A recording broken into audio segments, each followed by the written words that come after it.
de hipotermia, una persona estaba en situación de calle.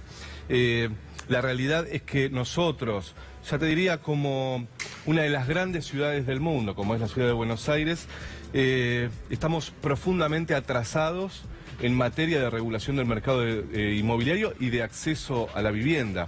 El combo, crédito UVA, altos niveles de inflación, crisis económica y desregulación absoluta del mercado, lo que genera son estas consecuencias, que vos me preguntabas, ¿cómo es la vida de aquellos que tienen que afrontar el pago del alquiler? Te digo, sectores medios que viven en lugares cada vez más chicos, más alejados, más indignos. Otros sectores... Problemas de hacinamiento, ¿no? Problemas de hacinamiento de los sectores más vulnerables. Y después un sector que está en hoteles, pensiones, inquilinatos, que después son los que terminan en la calle. Hoy en la ciudad de Buenos Aires se están alquilando habitaciones de hotel por 12 horas con un costo de entre 600 y 800 pesos. Esto es el mercado avanzando, ¿sí? Generando cada vez más rentabilidad. Se ha aprobado el código urbanístico en la ciudad, donde autoriza construir departamentos de 18 metros cuadrados. Bueno, ¿cuántas familias hoy? Lo hablábamos con Mariano, con Agustina la semana pasada. Claro, nos quedamos prácticamente, muy pocos argentinos llegan a fin de mes, tienen una situación realmente muy dura. ¿Y qué hago? ¿Pago las expensas? ¿Compro los alimentos? La deuda en expensas debe ser muy grande, ¿no? La deuda de expensas es más una situación de pequeños propietarios o aquellos que viven en sus viviendas y que no pueden seguir pagando expensas. Algo muy parecido a lo que pasó pre-2001, en donde jubilados que todavía vivían en sus viviendas tuvieron que, por deuda de expensas, salir a vender departamentos a sectores mucho más concentrados del mercado. Pero también hay una, perdón, iba a decir, también hay una morosidad en el pago de los alquileres, ¿no? Por parte de los inquilinos.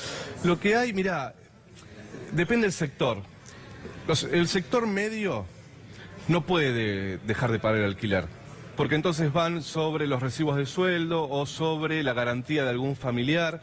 Entonces lo que se ve es mudanzas permanentes. Ajá. Los contratos se firman por 2 años, pero terminan durando un año y medio, porque ya no podés pagar estos aumentos semestrales que impone el mercado, que están prohibidos, pero que de todas formas se practican.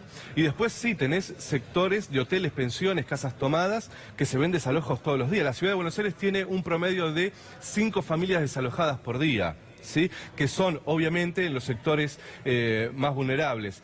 Esos sectores son los que después son noticias con el frío. Vos proponías en el proyecto de la ley de alquileres que los contratos de alquileres se extiendan a 3 años. Que se extiendan a 3 años, que ese sea el plazo mínimo y que se regule el precio de los alquileres en un promedio entre inflación y salario. Esa fue nuestra propuesta y eso fue lo que el gobierno intentó frenar y logró frenar en el Congreso. Y otra cosa que veíamos, Adrián, más allá de que las situaciones, por supuesto, más acuciantes, más dramáticas, tienen que ver con las personas que dejan de tener un techo directamente, pero entre aquellos que, bueno, todavía tienen acceso a un techo, lo conversábamos esta semana, esta idea de, bueno, listo, dejé de alquilar y me vuelvo a la casa de un familiar, es decir, y termina habiendo un núcleo, una abuela, un padre que termina cobijando a segmentos que estaban desperdigados de la familia, en una suerte de bueno, reencuentro familiar no deseado, no pautado, no sé si eso también... Sí, hacinamiento, sí, en los sectores jóvenes sucede mucho eso. Ha bajado mucho la cantidad de jóvenes que alquilan de forma independiente. Un sector muy grande tuvo que volver a la casa de los padres por desempleo, porque los echaron del laburo, o porque ya ese trabajo no les alcanza para poder pagar el alquiler. Tengamos en cuenta esto, estamos hablando de que la encuesta que hicimos en la ciudad de Buenos Aires, la ciudad más rica del país, la ciudad que tiene el mismo presupuesto que Madrid per cápita, un joven destina el 48% de sus ingresos familiares, si vive en pareja, solo al pago del alquiler. O sea, lo que te podría decir para graficarlo de alguna forma es que una familia trabaja 15 días para el propietario, el resto del mes trabaja para pagar las tarifas y poder comer. ¿Cuántas familias migraron de la ciudad de Buenos Aires a la provincia de Buenos Aires? Porque es mucho más barato, ¿no? Mira, yo tengo dudas sobre eso, no creo que sea así. Creo que sí hay un sector de la zona sur que trata de alquilar, suponete en Avellaneda, Pero la ciudad de Buenos Aires tiene esta particularidad, y es que vivir en la ciudad es lo que pasa cuando se discute sobre los barrios populares o las villas. La gente que vive en la 31 o en la zona sur no elige vivir ahí pudiendo pudiéndose comprarse un terreno no sé dónde. Digo, viven ahí porque están cerca del trabajo, porque son en general los que hacen los trabajos que nadie quiere hacer en la zona norte de la ciudad. Digo, no es que no podés acceder a la ciudad y entonces te vas a otro lugar. No existe esa posibilidad, ¿sí? Es muy caro viajar hoy, por lo tanto, yo dudo del informe que presentó el estudio de abogados que dice que hubo migración. Yo lo que creo en realidad es que es una ciudad empobrecida en un marco de que no se muestra todavía lo que está sucediendo realmente en la ciudad. ¿Los consorcios tienen una mirada comprensiva ante la persona que no puede pagar las expensas? ¿Qué problemas está viendo ahí? Yo creo que al mercado no le podés pedir una mirada comprensiva. No se manejan en esos términos, por eso es importante el Estado. Y como el Estado se ha retirado en Argentina de regular el acceso a la vivienda, digo, el viejo modelo, si querés, de la construcción de la vivienda, hace muchos años, hoy es imposible. Hoy el terreno público se le vende a privados.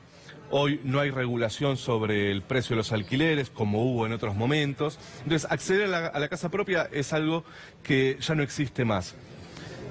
El Estado entonces lo que hizo fue privatizar absolutamente la vivienda, cosa que no pasa en salud o en educación, en donde no hablamos en términos de mercado cuando discutimos la educación. Bueno, en vivienda sí, todavía se sigue hablando de que es un problema de oferta y demanda, de que en realidad la solución es el crédito, y en realidad lo que no se discute y que nosotros creemos que es la solución es que el Estado se tiene que hacer cargo de las políticas de vivienda. La última, la ley de alquileres ha fracasado el año pasado. Fracasado es un término. Bueno, nos han ganado una vez más, se podría decir. ¿Qué va a pasar? ¿Qué va a pasar? Ya este año no. No, yo creo que mientras gobierne el mercado no va a salir nada que favorezca a los sectores